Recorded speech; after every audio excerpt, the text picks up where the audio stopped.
quiero agradecer al doctor Walter Domínguez por haberme brindado esta oportunidad, el poder cumplir con una actividad programada de curso de práctica profesional 3, orientada por el abogado Paul Quiroz, y que nos permite proyectarnos a la comunidad. En este caso, me pareció sumamente importante, como trabajadores de salud, hablar sobre el derecho a la salud, pero desde el ángulo jurídico. Porque nosotros somos parte del Estado, y como Estado estamos obligados, no solamente materialmente, sino jurídicamente, a brindar una atención no de cualquier manera, sino una atención de calidad, cumpliendo y garantizando esa función específica del Estado de los servicios sociales que debe prestar, servicios de salud, de educación, vivienda, etc. Entonces he querido tocar, empezando por un marco general de qué tipo de Estado somos para poder ir avanzando, llegar al tema ya, digamos, netamente normativo, tanto interno como también supranacional. Ustedes saben que el Perú es parte de una serie de convenios y tratados y que a su vez garantiza el cumplimiento de los derechos humanos en forma interna y también están obligados a cumplir. Entonces, sin más preámbulos, vamos a pasar al primer punto, que es el Estado peruano. Es un Estado, pasamos es un Estado, dice, democrático, social, de derecho. Entonces, esas tres características de democrático, social y derecho tienen un significado. En el caso del derecho, porque nuestro Estado tiene una norma jurídica por jerarquía, empezando por la Constitución, las leyes, los decretos supremos, las ordenanzas, los reglamentos y hasta nuestro establecimiento. Entonces tienen reglamentos internos. Entonces todo está normado y hablamos en este caso del principio de legalidad. Entonces el Estado cumple sus actividades, ¿no?, bajo un principio de legalidad. Pero a nosotros, y bueno, en el caso de lo que significa democrático, está definida como el gobierno de las mayorías, el pueblo para el pueblo. O sea, elegimos a nuestros gobernantes, aunque obviamente el término democracia tiene una acepción mucho más grande y más profunda, que no es materia de esta conversación. Pero lo que nos importa más es el tema del bienestar social. ¿Por qué? Dice allí, son funciones prioritarias del Estado el bienestar social y la realización de la justicia, manteniendo el principio de legalidad establecido en el Estado de Derecho. Es garante de satisfacer las necesidades vitales de todos los ciudadanos, tales como la salud, la vivienda, la educación, etc. La persona puede estar detenida, puede estar enferma, puede estar postrada, puede estar en la última de las condiciones, o puede ser un delincuente, pero su dignidad jamás la pierde, incluso estando encarcelado. Entonces, ¿por qué nos importa la dignidad del ser humano? Porque esa dignidad es la que le va a permitir tener valores, el valor de la vida, la justicia, la libertad, y esto le da legitimidad para ser objeto de derecho. Ya. Entonces vamos a ver ahora la salud como el derecho. Ustedes saben que la Organización Mundial de la Salud es nuestro ente técnico, es nuestro ente normativo. ¿Y qué nos dice? La Constitución de la OMS afirma que el goce del grado máximo de salud que se pueda lograr es uno de los derechos fundamentales de todo ser humano. Entonces vamos a ver que esa palabra, el goce del grado máximo de salud, que aquí ya vamos a empezar a distanciarnos de lo que nosotros tenemos como premisa, ¿no?, de que la salud es la ausencia de la enfermedad, y no es así, es mucho más trascendente. Dice, la OMS ha reforzado activamente su papel de liderazgo técnico, intelectual y político en lo concerniente al derecho a la salud, lo que supone, entre otras cosas, fortalecer la capacidad de la Organización Mundial de la Salud y de sus Estados miembros para adoptar un enfoque de la salud basado en los derechos humanos. Pasamos. El derecho a la salud. El derecho a la salud, dice, es parte fundamental de los derechos humanos. ¿Por qué es parte fundamental? Porque está muy ligado a un derecho fundamental, sin lo cual no podría existir el ser humano, al derecho a la vida. Entonces la salud es una premisa muy importante para garantizar ese derecho fundamental del derecho a la vida, ¿no? Entonces dice, es parte fundamental de los derechos humanos y de lo que entendemos por una vida digna. Es el derecho a disfrutar el nivel más alto posible de salud física, mental y social. Esto es lo que finalmente se está manejando ahora, nivel más alto posible de salud física, mental y social, no solamente la ausencia de enfermedad. Dice, este derecho permite a los seres humanos lograr su desarrollo, posibilitando lleve a cabo su proyecto de vida y aspiraciones personales. Es decir, no solamente no estar enfermo, sino que esa salud le permita lograr su desarrollo pleno como ser humano, lograr su desarrollo y obviamente materializar su proyecto de vida, lo cual es muy trascendente realmente. Dice, pero el derecho a la salud abarca libertades y abarca derechos. Entre las libertades tenemos el derecho de las personas de controlar su salud y su cuerpo, ¿no? Por ejemplo, los derechos sexuales y reproductivos, etcétera, ¿no? Sin injerencias. Ustedes recuerdan esa noticia de tanto impacto social que fue el tema de las esterilizaciones forzadas sin consentimiento, ¿verdad? Entonces, el Estado es el protector de las personas, pero el Estado no puede llegar al extremo de intervenir sin el consentimiento de las personas. Por ningún lado, así sea, considero yo que es algo muy bueno para ella, pero ella no me lo deja, ella no lo entiende así, no puedo yo obligarle. Y si hago eso, estoy vulnerando un derecho fundamental. Y si uno vulnera un derecho fundamental, ¿a qué se expone? ¿No? A una sanción de tipo incluso penal. En la Declaración Universal de los Derechos Humanos, que es un parámetro muy importante cuando hablamos de derechos, se da después de la Segunda Guerra Mundial, y acá también nos habla, ¿no? Tiene el derecho a un nivel de vida adecuado, ¿no? Que le asegure, así como a su familia, la salud y el bienestar, y en especial la alimentación, el vestido, la vivienda, la asistencia médica y los servicios sociales necesarios. Tiene asimismo derecho a los seguros en caso de desempleo, enfermedad, invalidez, viudez, vejez y otros casos de pérdida de sus medios de subsistencia por circunstancias independientes de su voluntad. Esto es una norma supranacional que obviamente también el Estado peruano ha suscrito y que tiene que garantizar y proteger. A ver, pasamos a lo más. Hay muchas. Realmente el Perú ha establecido muchos pactos y convenios. He traído los más importantes porque cuando hablamos de la salud, por ejemplo, tenemos el referente a la salud de la mujer, tenemos al del niño, al del adolescente, ¿no? Pero vamos a tocar en general porque yo a donde quiero llegar es algo que sí nos compete a nosotros, del adulto mayor. Adulto mayor. Ya, entonces dice acá, en el Perú se adoptó hasta 1978 y dice, los estados partes, en este caso el Perú también, en el presente pacto reconocen el derecho de toda persona al disfrute del más alto nivel posible de salud física y mental. Aquí sí ya tiene un enfoque obviamente de derechos humanos, ¿no? Cuando hablamos de salud. Igual, ¿no? El protocolo de San Salvador también en su norma del artículo 10 dice, derecho a la salud, toda persona tiene derecho a la salud entendida como el disfrute del más alto nivel de bienestar físico. Entonces nosotros tenemos que ya hablar con esta premisa, ¿no? El más alto nivel. Ya, seguimos. Acá nos vamos a detener un poco. En cuanto a la evolución de la atención de la salud, a ver, primero quiero preguntar quiénes de nosotros estamos desde antes del 80, de los años 80. Ahora, ninguno, ¿no? Bueno, yo. Mire, la atención de salud ha ido evolucionando inicialmente, pero no nos estamos refiriendo solo al Perú, sino en general. Por ejemplo, en el siglo XVII, ¿cómo era la atención de la salud? ¿Quién se ocupaba de los enfermos?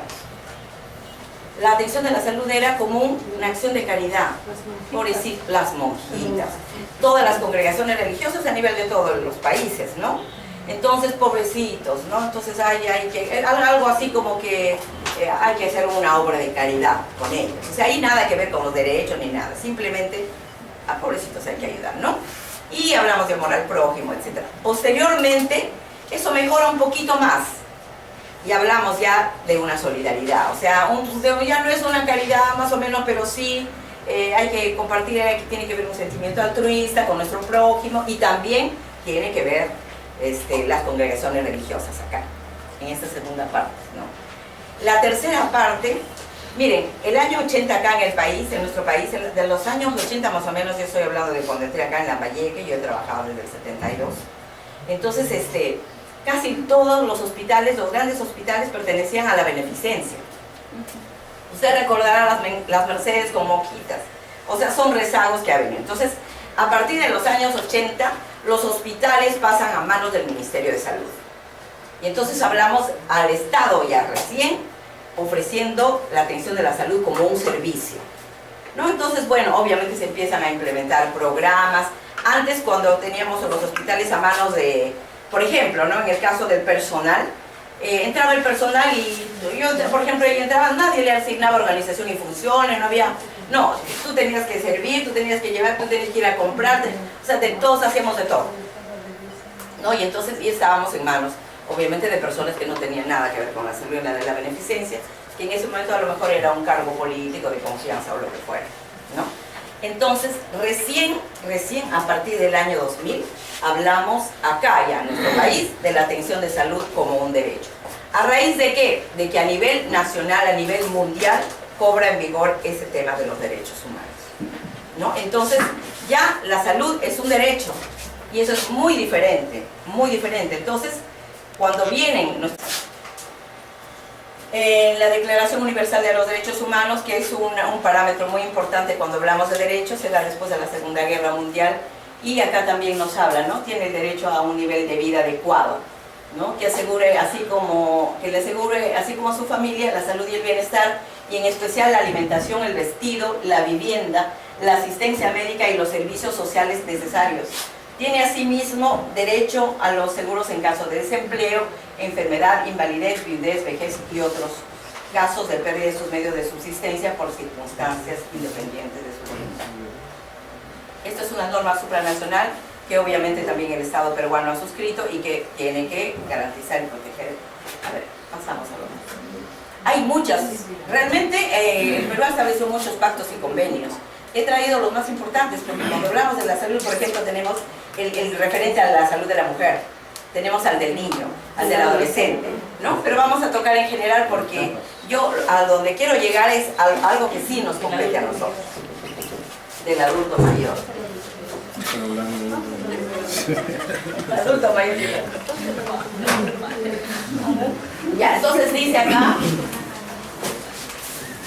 en el Perú se adoptó hasta 1978 y dice, los estados partes, en este caso el Perú también, en el presente pacto reconocen el derecho de toda persona al disfrute del más alto nivel posible de salud física y mental. Aquí sí ya tiene un enfoque obviamente de derechos humanos, ¿no? Cuando hablamos de salud. Igual, ¿no? El protocolo de San Salvador también en su norma del artículo 10 dice, derecho a la salud, toda persona tiene derecho a la salud entendida como el disfrute del más alto nivel de bienestar físico. Entonces nosotros tenemos que ya hablar con esta premisa, ¿no? El más alto nivel. Ya, seguimos. Acá nos vamos a detener un poco. En cuanto a la evolución de la atención de la salud, a ver, primero quiero preguntar quiénes de nosotros estamos desde antes del 80, de los años 80. Ahora, ninguno, ¿no? Bueno, yo. Mire, la atención de salud ha ido evolucionando inicialmente, pero no nos estamos refiriendo solo al Perú, sino en general. Por ejemplo, en el siglo XVII, ¿cómo era la atención de la salud? ¿Quién se ocupaba de los enfermos? La atención de la salud era como una acción de caridad, por decir, las monjitas, todas las congregaciones religiosas a nivel de todos los países, ¿no? Entonces, pobrecitos, ¿no? Entonces hay que, algo así como que hay que hacer una obra de caridad con ellos. O sea, hay nada que ver con los derechos ni nada, simplemente a pobrecitos hay que ayudar, ¿no? Y hablamos de amor al prójimo, etc. Posteriormente, eso mejora un poquito más y hablamos ya de una solidaridad. O sea, ya no es una caridad más o menos, pero sí hay que compartir, tiene que ver un sentimiento altruista con nuestro prójimo y también tiene que ver las congregaciones religiosas acá, en esta segunda parte, ¿no? La tercera parte, miren, el año 80 acá en el país, en nuestro país, de los años 80 más o menos, yo estoy hablando de cuando entré acá en Lambayeque, yo he trabajado desde el 72, entonces casi todos los hospitales, los grandes hospitales pertenecían a la beneficencia. Usted recordará las Mercedes como hojitas, o sea, son rezagos que ha venido. Entonces, a partir de los años 80, los hospitales pasan a manos del Ministerio de Salud. Y entonces hablamos al Estado ya recién ofreciendo la atención de la salud como un servicio, ¿no? Entonces, bueno, obviamente se empiezan a implementar programas. Antes, cuando teníamos los hospitales a manos de, por ejemplo, ¿no?, en el caso del personal, entraba el personal y yo, por ejemplo, ahí entraba, nadie le asignaba organización y funciones, no había... No, tú tenías que servir, tú tenías que llevar, tú tenías que ir a comprarte, o sea, todos hacíamos de todo, ¿no? Y entonces, y estábamos en manos, obviamente, de personas que no tenían nada que ver con la salud y la de la beneficencia, que en ese momento a lo mejor era un cargo político de confianza o lo que fuera, ¿no? Entonces, recién a partir del año 2000, hablamos acá ya en nuestro país de la atención de salud como un derecho. ¿A raíz de qué? De que a nivel nacional, a nivel mundial, cobra en vigor ese tema de los derechos humanos, ¿no? Entonces, ya la salud es un derecho, y eso es muy diferente, porque el usuario tiene su derecho bien consignado jurídicamente a todo nivel, interno y supranacional. La esencia de los servicios de salud es el ser humano. Por lo tanto, estos servicios deben humanizarse, convirtiéndose en una prioridad de las instituciones de salud. Este enfoque debe ser integral, de naturaleza transversal, o sea, en todas las instancias. Y no me estoy refiriendo solo a las instancias asistenciales, a instancias administrativas incluso, y no solamente del sector salud, sino de todo el Estado, porque ya hemos visto que tiene que ver con vivienda, con educación, con el tema de saneamiento y una serie de cosas, ¿no? Entonces, esto tiene que ser, o sea, tiene que haber un enfoque integral para que se cumpla la premisa del derecho a la salud de todos los peruanos. Dice, la calidez. Pero antes de llegar a este tema, yo quería decirles lo siguiente. Hay muchos aspectos si nos ponemos a analizar de cuáles serían las razones, porque la verdad es que no podemos cumplir como Estado. Entonces, como Estado ya saben que tenemos muchas deficiencias. Para empezar, un presupuesto de salud es el más bajo de Latinoamérica. Entonces, tenemos deficiencias en infraestructura, tenemos deficiencias en, digamos, en un personal que falta personal, pero muy aparte, el personal está desmotivado, el personal tiene un bajo sueldo, de lo cual no tiene ninguna injerencia en nuestros pacientes, que no son responsables de todas las cosas que nos pasan a nosotros, ¿no es cierto? Y entonces, hay cosas que ya no vamos a poder resolver. Podemos resolver, cambiar esto de la noche a la mañana, con tener una logística adecuada, etcétera, para brindarles una atención de un ser humano que tiene como esencia su dignidad. Es muy difícil hacer eso. No podemos. Eso tendrá que ser progresivamente y el Estado tendrá que garantizar, porque el Estado está obligado jurídicamente a que eso vaya elevándose de calidad de acuerdo al enfoque que estamos viendo, el enfoque de los derechos humanos. Entonces hay cosas que no podemos hacer, pero hay cosas que sí podemos hacer. ¿Ustedes no creen que hay cosas que sí podemos hacer? Como por ejemplo, ¿qué? Como por ejemplo un trato digno, un trato que está a nuestro alcance, una forma de abordar a los pacientes. Sabemos que acá tenemos pacientes de todo tipo de nivel de instrucción. Hay gente, por ejemplo, ¿no? Se acercan a que no sabe ni escribir, a estas alturas no sabe escribir. Entonces digamos, apúrese rápido, yo tengo que explicarle, no puedo hacer eso. No puedo hacer, ¿por qué? Porque de repente yo no he sabido, ¿no? Yo no he sabido y creo que estoy en el siglo XVII y que, ay, pobrecita, del movimiento que se espere, ay, no sé. No es así. No es así ya. Entonces nosotros sí podemos cambiar esa parte, porque eso sí está en nuestro interior y nosotros acá nos ponemos, siempre decimos, fíjense que el congresista, fíjense el alcalde, no cumplen, pero nosotros somos Estado y nosotros estamos en la obligación de dar una atención con calidad en lo que está a nuestro alcance. Yo creo que el trato, yo creo que, por ejemplo, en el servicio de medicina, ¿no? Si empiezan a las 7:30 de la mañana, ya los médicos que han llegado firman y empiezan, pasen los pacientes. ¿Así serán todos los servicios? ¿O nos ponemos primero a conversar, a decidir nuestras cosas? Ya, entonces vamos a llegar a una parte muy importante. ¿Cuáles son los factores que tienen que ver con una atención deshumanizada? Y en una de ellas, en uno de los factores, tiene que ver nuestro propio Estado. ¿Por qué? Dice, la tecnificación creciente del servicio de salud, la prioridad por la eficiencia y la producción, así como el control por el costo de la atención, han hecho que el personal de salud, y esto nos involucramos todos, por si acaso, sobreponga aspectos administrativos, financieros y procedimentales a la prestación de un verdadero servicio de salud orientado al ser humano, afectándose con ello la calidad de atención y consecuentemente su derecho a la salud. Así, nuestras políticas públicas, ¿qué exigen? Elevar estadísticas de producción, teniendo consecuentemente una administración que va a la vanguardia de los procesos asistenciales. Una administración, no una parte asistencial que va a la vanguardia. Si nuestros servicios son asistenciales, ¿quién debe ir a la vanguardia? Los servicios asistenciales. ¿Debe ir a la vanguardia la administración?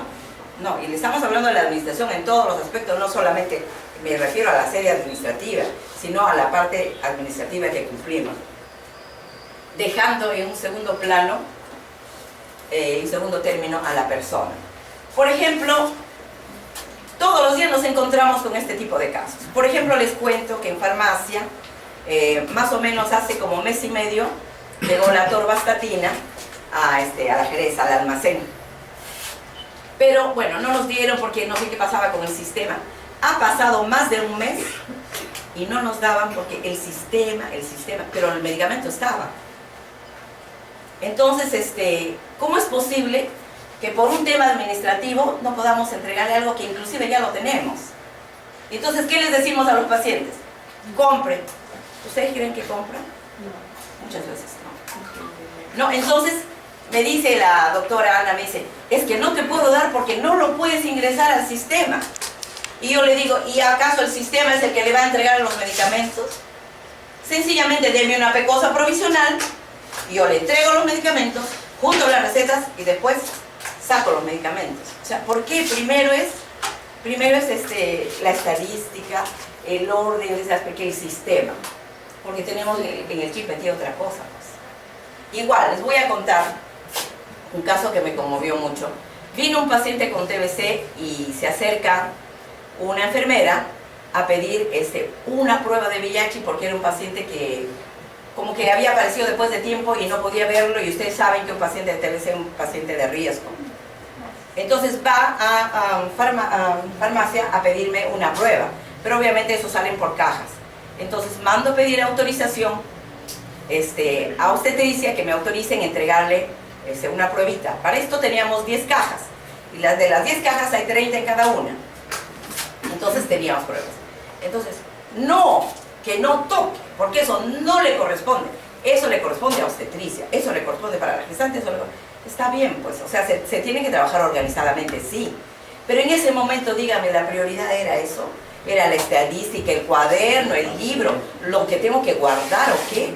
O sea, no importa que el paciente de TBC se vaya, porque como eso me ha dicho mi coordinadora, y yo tengo que hacerle caso a mi coordinadora, entonces, miren ustedes cómo afectamos a... Ahora, si posteriormente, ¿no? Y a la otra le devuelve, o sea, hay mil maneras de resolver. Para nosotros eso no puede ser prioridad. No puede ser prioridad que no está en mi cuaderno y yo no puedo mover esto porque es así. La prioridad siempre debe ser la persona. Pero eso, o sea, ¿quién nos ha llevado a actuar así, a pensar así? El propio Estado, ¿no? Cuando nos dice, producción, ¿cuántos tienen que atender? Todos atienden como locos, como sea. Entonces, como conclusión, pongo, ¿no?, que se ha venido mutilando la real dimensión del derecho a la salud, limitándola únicamente a la atención en caso de enfermedad.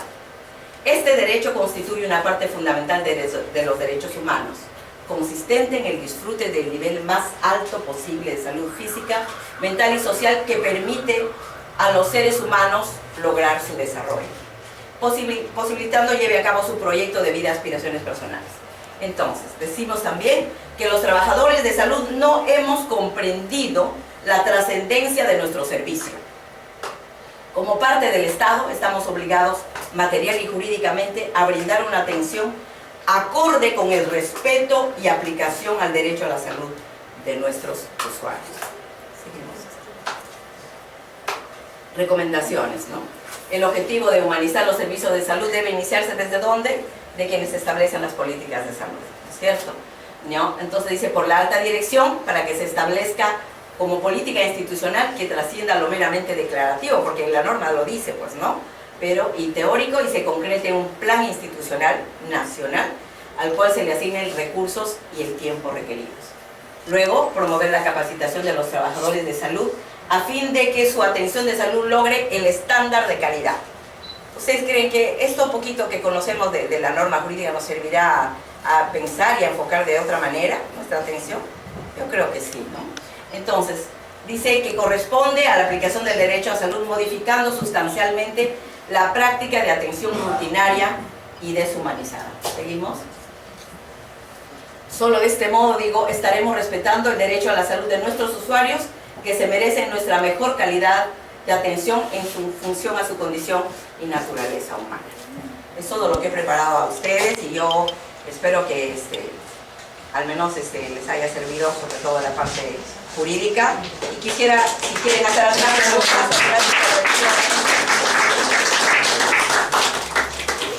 ¿alguien quisiera preguntar algo? Tú, Pati, estabas comentando, sí, comentar. Ahora, bueno, para comentar, ¿no? Que ahora, ¿no? y difundiendo los derechos del usuario, ¿no? Porque ellos también, antes, con el temor de que no reprochaban, no sabían cuáles, no sabían, ¿no? Y hasta la fecha hay personas que no saben cuáles son sus derechos, ¿no? Entonces están siendo publicados, ¿no? Para que puedan ellos, digamos, en cierto modo, aprender a defenderse. Aprender a defenderse. Yo voy a hacer esta charla con otro enfoque para los pacientes, para que conozcan sus derechos. ¿Algún comentario más?